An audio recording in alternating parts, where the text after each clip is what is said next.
for your November Astro Tarot Forecast. My name is Audrey Alison. Happy Halloween. Happy Samhain witches. This is Mercury retrograde time. I am shuffling the Haunted House Tarot by Sasha Graham. And if you haven't watched your November Psychic Tarot reading for the month, please do so. And for this forecast, you want to watch your sun sign, your ascendant, and your moon sign for a full dose of divination and cosmos for the month. Okay, October 31st, Mercury retrogrades today at 27 degrees of Scorpio, back through the 11-degree mark of Scorpio, going direct on November 20th. This pause occurs in your financial sector. So for the first 20 days of November, you want to hone in on spending. This is a time to save, not a time to spend. And you want to maybe revise, review, and rewrite your budget for the month. You could use this retrograde to help you slowly analyze how much you are spending and what can be tweaked and what can't. And double check your statements of credit cards and bills, because there could be extra fees that are applied that don't belong in this retrograde. On the 1st of November through the 25th, Venus enters Sagittarius. This is a wonderful placement for your sibling relationships.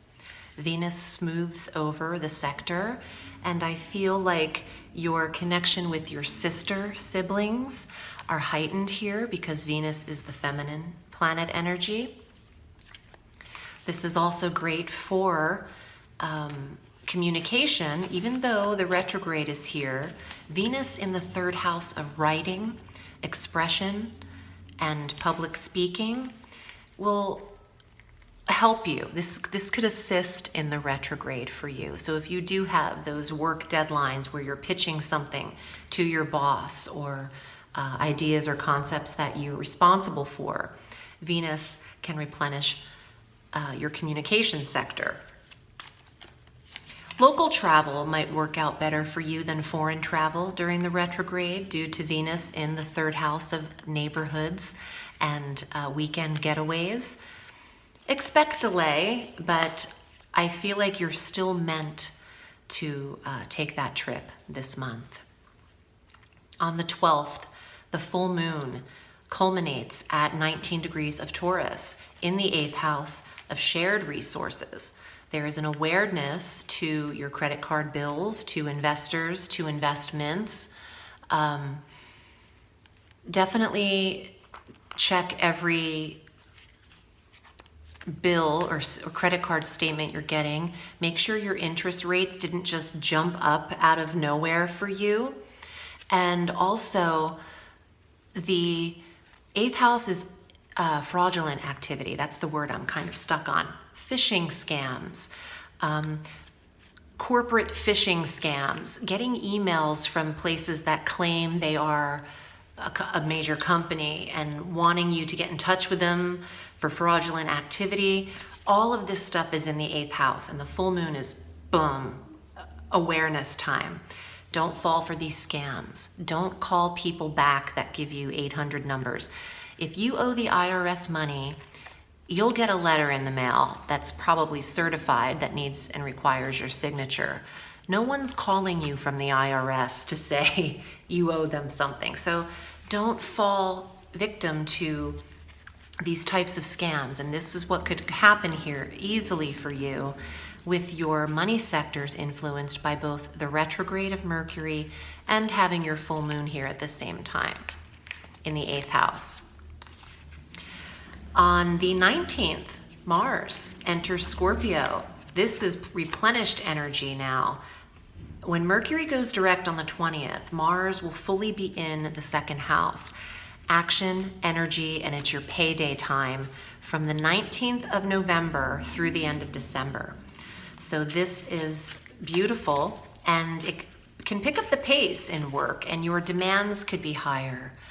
This is a very confident placement. Mars in the 2nd house is also high self-esteem and self-confidence, self-value, and self-worth are applied. You are thinking of yourself in a very high level, and you might be requiring a certain amount of respect from people. Just watch the fine line between that and arrogance, because there is one. On the 22nd, the sun enters Sagittarius, and that is that sector where Venus is resting, the sibling sector. You have 3.5 days with the sun conjunct Venus, and this is a beautiful, peaceful placement in your third house of siblings, neighborhoods, local travel, communication, and those days are the 22nd through the 25th. On the 25th, Venus then enters Capricorn, where she'll be conjunct Saturn and Pluto, helping smooth over some of that restrictive energy in this sector of fourth house, home, environment, mother, the dwelling. Libra might have felt limited in your personal space or needed to clean out and change, sort through, sort, file, and toss the belongings, the home. Whatever's not needed can go away. Give it to people that need it, to charities, to Goodwill. Whatever you haven't touched that's been sitting in a drawer for 2 years or more needs to go to Goodwill, without exception. Make room, empty the drawers. On the 26th, there's a new moon at 4 degrees of Sagittarius. And this is wonderful for that third house. Sibling life, a new connection to how you're handling your repaired relationships with siblings. You're also considering a new whip when there's a new moon in the third house of the vehicle and transportation, or a new route to how you get to and from work and in your daily structure of your day. Let's see what's here in the Tarot, Libra. And if you'd like a private reading, I'm at audreyalison.com. This is my sole profession. I really appreciate you choosing me for your guidance on the astral. Here are your cards, Libra. Well, you've gotten through the maze. The 9 of Wands. You've gotten out unscathed. But what led you to the maze to begin with? Let me see here. Bravery. Bravery led you in that maze. Wow. I just heard that word. And you found your way out. So let's see what this is about. The Page of Swords. This is the Libra energy. It's also Gemini and Aquarius, the air signs. The messenger. The messenger in the attic of her home, who reads her books and writes. Look at that little smirk, man. She is a shifty, shady boots. I actually really like that dark eye look that she's rocking. You've got the power in the palm of your hand.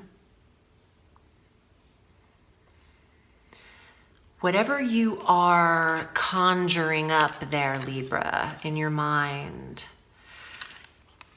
you've got a brilliant idea. You're cusping a brilliant idea. Let's see what else is here.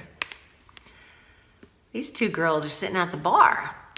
Sagittarius energy. This is the card of temperance. You got to know your tarot, girl. You got to know what the number 14, Roman numeral 14 is. That's temperance in the tarot. Because these cards, they don't tell you what they are. You just got to know your schnit.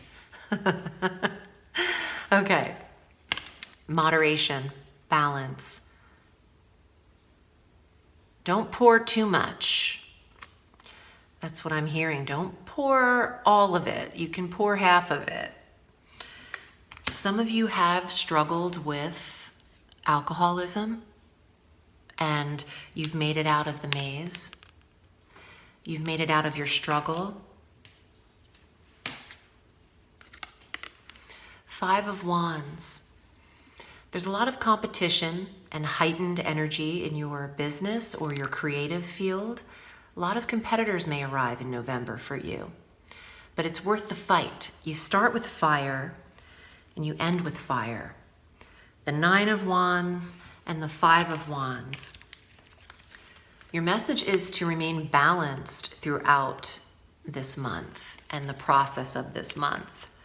There's no need to go overboard. Have patience, and you can be the one selected at the end. So if you're, bidding for jobs and things like that, let the competitors come. That's what life's about. We love a good competition.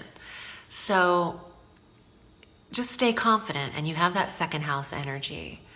You have that self-worth lit up in the chart, in the zodiac.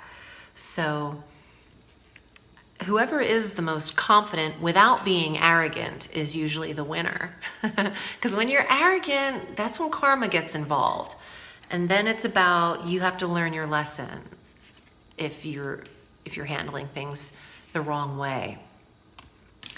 And Source doesn't play. Source knows who needs their lessons and who doesn't. That's what God's all about. And forgiveness. So keep that in mind. All right, Libra, I love you. I'm wishing you a beautiful month. Remember, the sky is limitless, so reach for the stars.